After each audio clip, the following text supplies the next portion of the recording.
Cartoon গল্প গ্রীষ্মের ফলের জাদুকরী অভিযান। ঝিলমিলি গ্রামের এক দারুণ গরম গ্রীষ্মের সকাল। সূর্যটা যেন আগুন ছড়াচ্ছে চারদিকে। গাছের পাতাগুলো যেন একটু ক্লান্ত হয়ে পড়েছে। রিমি আর রাফি জানালার পাশে বসে ঘাম মুছছিল। রাফি বলল, এই গরমে তো মনে হচ্ছে আমরা ফ্রিজে ঢুকে যাই। রিমি হাসল, ফ্রিজে না, বরং যদি গাছের ভেতরে ঢুকে যেতাম। ঠিক তখনই দরজায় টোকা পড়ল। ঠক ঠক। দাদু এসে বললেন, তোমাদের জন্য আজ এক বিশেষ অভিযান আছে। রাফি চোখ বড় করে বলল, অভিযান? কোথায় যাব? দাদু মুচকি হেসে বললেন, গ্রীষ্মের ফলের জাদুকরী বাগানে। বাগানের পথে যাত্রা। দাদু, রিমি আর রাফি হাঁটতে হাঁটতে গ্রামের বড় বাগানে গেল। বাতাসে আমের মিষ্টি গন্ধ ভেসে আসছে। দূরে কাঁঠাল গাছের বড় বড় ফল ঝুলছে।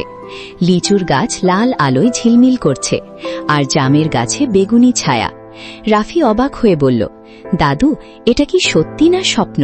দাদু বললেন, গ্রীষ্মের বাগান হল প্রকৃতির জাদু, আমের রাজপ্রাসাদ। তারা প্রথমে গেল বিশাল আম গাছের নিচে। গাছটা এত বড় যে মনে হচ্ছিল একটা রাজপ্রাসাদ। একটা পাকা হলুদ আম ধীরে ধীরে দুলে বলল, স্বাগতম, আমি আম, গ্রীষ্মের রাজা। রিমি বলল, তুমি এত মিষ্টি কেন? আম হাসল, কারণ সূর্যের আলো আর মাটির ভালোবাসা আমাকে মিষ্টি করেছে। হঠাৎ আমগুলো গাছ থেকে গড়িয়ে ছোট ছোট গলির মতো পথ বানিয়ে দিল। সেই পথে হাঁটতে হাঁটতে রিমি আর রাফি যেন আমের ভেতরের জাদুকরী দুনিয়ায় ঢুকে পড়ল।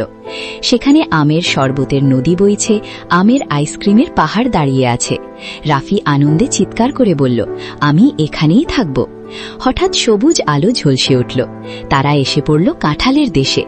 বড় বড় কাঁঠালগুলো যেন পাহাড়ের মতো দাঁড়িয়ে আছে। একটা বিশাল কাঁঠাল বলল, আমি কাঁঠাল, গ্রীষ্মের শক্তিশালী ফল। রাফি ভয়ে বলল, এত বড় তুমি? কাঁঠাল হেসে বলল, ভয় পেও না, আমি শক্তিশালী হলেও খুব মিষ্টি। তারপর কাঁঠালগুলো ফেটে ভিতর থেকে বেরোলো সোনালি কোয়া।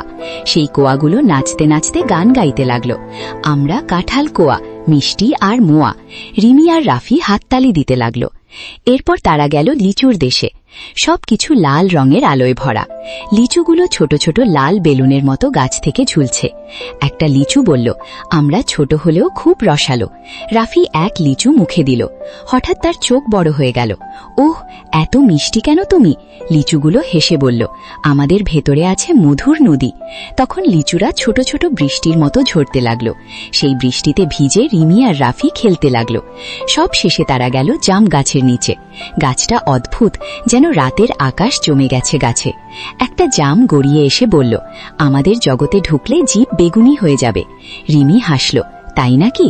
একটা জাম মুখে দিতেই রিমির জিভ বেগুনি হয়ে গেল। রাফি হেসে বলল, দিদি, তুমি এখন এলিয়েন। রিমি পাল্টা বলল, তুমিও তো একই। দুজনেই হেসে গড়াগড়ি। হঠাৎ সব ফল এক জায়গায় জড়ো হলো। আম বলল, আমি সেরা। কাঁঠাল বলল, না, আমি বড় আর শক্তিশালী। লিচু বলল, আমি সবচেয়ে মিষ্টি। জাম বলল, আমার মজা আলাদা। সবাই ঝগড়া করতে লাগলো। বাগানটা কাঁপতে লাগলো। রিমি আর রাফি ভয় পেয়ে গেল। তখন দাদু শান্ত গলায় বললেন, থামো সবাই। সব ফল চুপ হয়ে গেল। দাদু বললেন, তোমরা কেউ একা সেরা না, তোমরা সবাই আলাদা, কিন্তু একসাথে হলে গ্রীষ্মকে সুন্দর করো। সব ফল একসাথে বলল, আমরা বুঝেছি। হঠাৎ পুরো বাগান আলোয় ভরে গেল। সব ফল একসাথে মিলিত হয়ে এক বিশাল উৎসব শুরু করল। আম বানালো শরবত নদী, কাঁঠাল বানালো মিষ্টি পাহাড়, লিচু বানালো রসালো ঝর্ণা, জাম বানালো বেগুনি আকাশ। রিমি আর রাফি সেই জগতে খেলতে লাগলো। হাসি, গান আর আনন্দে ভরে উঠল চারদিক। সূর্য ধীরে ধীরে অস্ত যাচ্ছে। দাদু বললেন, এবার বাড়ি ফেরার সময়। রাফি দুঃখ করে বলল, আমি এখানেই থাকতে চাই। দাদু হাসলেন, তুমি চাইলে প্রতিদিন ফল খেলে এই জাদু মনে রাখতে পারবে। বাড়ি ফিরে রিমি বলল, আমি আজ শিখেছি সব ফল আলাদা হলেও সবাই গুরুত্বপূর্ণ। রাফি বলল, আর গ্রীষ্ম মানেই শুধু গরম না, এটা মজারও হতে পারে। দাদু হাসলেন। বাইরে সূর্য ডুবে গেছে, কিন্তু রিমি আর রাফির মনে গ্রীষ্মের ফলের জাদু চিরদিনের জন্য জ্বলে রইল। শেষ কথা, প্রকৃতির প্রতিটি ফল আমাদের জন্য উপহার। একসাথে মিলে তারা গ্রীষ্মকে সুন্দর, মজার আর স্বাস্থ্যকর করে তোলে।